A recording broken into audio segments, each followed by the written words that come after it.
Welcome back to Jamaica Made Me Do It. I am Christy, and this is my little spot on the internet where I talk about all the weird, wild, wonderful things that I experienced through 15 years of traveling around Jamaica. I would say that tolerance is one of the most important gifts that I received in all of my years of travel around Jamaica. Tolerance for people, cultural differences, and the odd stray chicken foot in a bowl of soup I was about to eat. I believe this personality strength developed because of the quality of island life compared to life in North America, here in Canada specifically.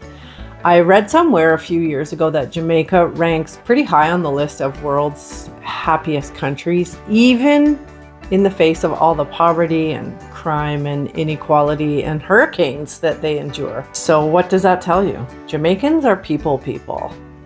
If you drove down an average community street on the island compared to an average community street here in Canada, for example, the results would vary greatly. If you go speeding down a Canadian community road from end to end, nothing is going to happen because no one's outside enjoying the company of their neighbors. Legit, they're not. If you did the same thing in Jamaica, you could potentially wipe out half the community because everyone is out in the streets socializing. They're clustered around little shops and bars on the roadsides or hanging out in each other's yards. This picture is a few of my South Coast friends on a regular, maybe Monday afternoon. I don't know. We actually sat in that half-done house in the background there and drank and cooked all afternoon once they were finished working on that boat. Beliefs that I had held close my entire life mostly became insignificant once I started venturing out around Jamaica. Take privacy, for instance. You know we all want it to the point where our cities regulate how tall a fence must be to separate yards from one another. God forbid you can see what your neighbors have on the barbecue for dinner. And if you dare look over the fence, they'll think you're stalking them. But in Jamaica, you can walk over to your neighbor's yard, and if it's the right neighbor, you could buy a chicken that just had its head cut off and bring it home and slap it on your grill. True story. I used to do it. This was us cooking and sharing curry chicken in the backyard of that unfinished house that I showed in the previous photo. It was so simple and so friggin' delicious.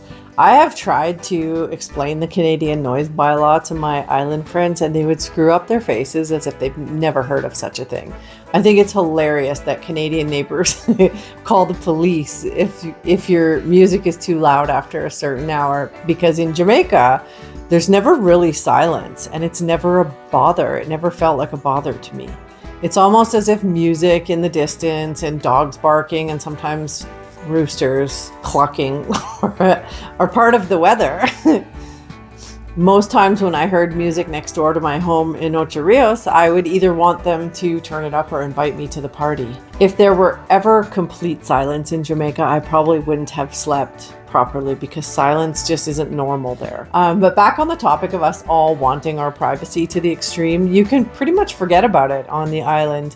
When I moved into my apartment in Ocho Rios, I knew my next door neighbor Shane, I think the first day, probably because I left my front door wide open. The way our apartments were set up there, we were both on the ground floor of a much bigger building, and we shared a veranda. So we both had to come through the same grill to access our front doors. Our veranda was a pretty decent size, and there was a small table set up there with two chairs in the middle.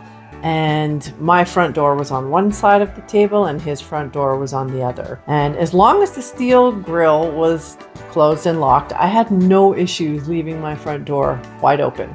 If I remember correctly, it was probably the first or second night after I moved in that Shane brought over a plate of dinner for me. And this became normal very quickly. I had that apartment for just over a year, and I can't even count how many dinners we shared, how many flasks of rum we drank together, how many times we invaded each other's kitchens to borrow ingredients. He probably invaded mine more because he cooked way more than I did. His friends became my friends and my friends became his, and our apartment complex was pretty much the hub for both of our friend groups. Especially when my foreign friends from Canada or America would fly down for their vacations. We were always having dinner parties at my house. In fact, I've known all my neighbors and their friends at every place I've ever rented in Jamaica, and I've had so many dinner parties I can't even count them all. Meanwhile, back here in Canada, I can't get a soul to commit to a backyard afternoon at my house. Do you know how many cancellations my friends phoned in 2025? I've pretty much just stopped trying. I am very fond of the community-minded way of life in Jamaica because it just fosters trust and friendship and security for me as a solo female and camaraderie. Nothing created harmony quite like Sunday cookouts in the backyard at my apartment though. Shane and I lived on the ground floor there, and our landlords lived in a suite above us. Then we had a couple of hired hands who worked in the yard and lived nearby. So every Sunday, we rigged up a sound system in the backyard and we had a cookout on the grill. The menu was always jerk chicken and pork, and everyone contributed to the meal. Usually the landlords cooked the meat, Shane made the side dishes like rice and veggies or whatever, and I pitched in with the rum and the Coke and the ice. And that's all we did all night was cook and eat, get tipsy and sing, and then stumble back to our front doors for bed. There was a lot of Celine, Dion, and Kenny Rogers happening back there. Like, I don't know what it is about Jamaicans. I recall one of those Sundays in particular when there was a community-wide power outage. And yet we still did our cookout. We did it by car stereo and flashlight. If you look closely at this picture, you'll see Raymond in the orange shirt. He actually has a flashlight in his mouth while he's tending to the grill. Listen, I changed tremendously because of my time on the island, but when I came back to Canada, I found that no one else had changed.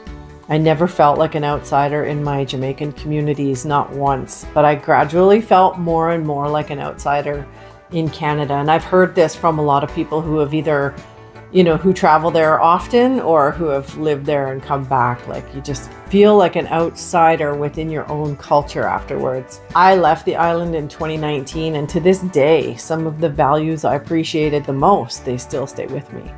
I love my lifelong friends in Jamaica as if I just saw them yesterday. We still keep in touch regularly. I feel like if you adopt a local-minded lifestyle when you travel, if you just open your mind, it will forever change you in subtle ways that you would never imagine. Just trust me, you will be a better person for it. Now I want to turn it over to you, the viewers. If you have ever had the good fortune to have lived in a different country or a different culture, what are some of the ways that it changed you forever? Or on the flip side of that, if you're Jamaican, because I know a lot of my viewers are Jamaicans who live somewhere else. If you're Jamaican and you now live abroad, what are your thoughts on how it feels to live in a different country compared to the more social, community-minded vibe in Jamaica? Like, what are your thoughts on that? I would love to hear in the comments from anybody who has experienced this one way or the other. I am Christy. This is Jamaica Made Me Do It, and I will see you next week for a new episode. Please feel free to like this video, subscribe to my channel, and leave a comment below. I live for the comments on these videos. So we will see you next week. Thank you for watching. Little more.